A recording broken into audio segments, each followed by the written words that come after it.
un déplacement très remarqué.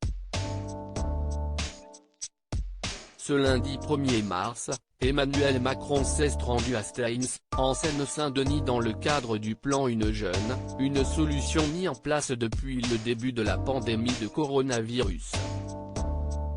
Ce déplacement avait donc pour but d'annoncer des mesures visant à multiplier le nombre de jeunes qui pourront bénéficier des conseils professionnels d'un mentor qui, bénévolement, leur fera profiter de son expertise professionnelle.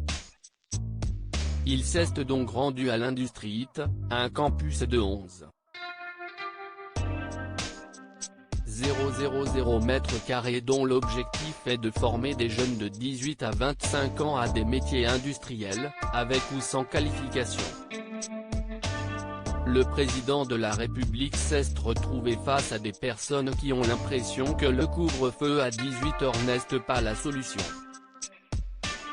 Ils n'ont donc pas hésité à lui faire savoir puisque l'un d'entre eux, dont les propos ont été rapportés par Agathe Lambert, journaliste politique de BFM TV, a demandé « Est-ce que vous pouvez décaler le couvre-feu à 19h ? Parce que si est dur ». Une question qui a d'abord fait rire le chef de l'État et qui a souhaité répondre « Il faut tenir encore quelques semaines ». De 4 à 6 semaines. Cela fait maintenant plusieurs semaines que les Français vivent sous un couvre-feu instauré entre 18h et 6h. Nombreux sont ceux qui se demandent encore combien de temps ces restrictions vont persister. Si Emmanuel Macron a parlé de 4 à 6 semaines, selon une source proche, il semblerait qu'il faisait référence au calendrier de l'avancée de la vaccination qui a été mis en place dès le départ et sur l'impact que celui-ci aura sur l'épidémie.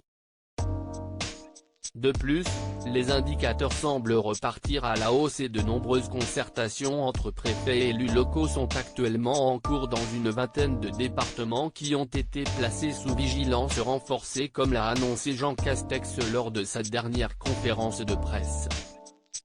Parallèlement, l'exécutif mise sur la montée en puissance de la vaccination puisque le Premier ministre a annoncé le 25 février dernier que, d'ici la mi-mai, la totalité des personnes de plus de 50 ans se seront vues proposer une première injection.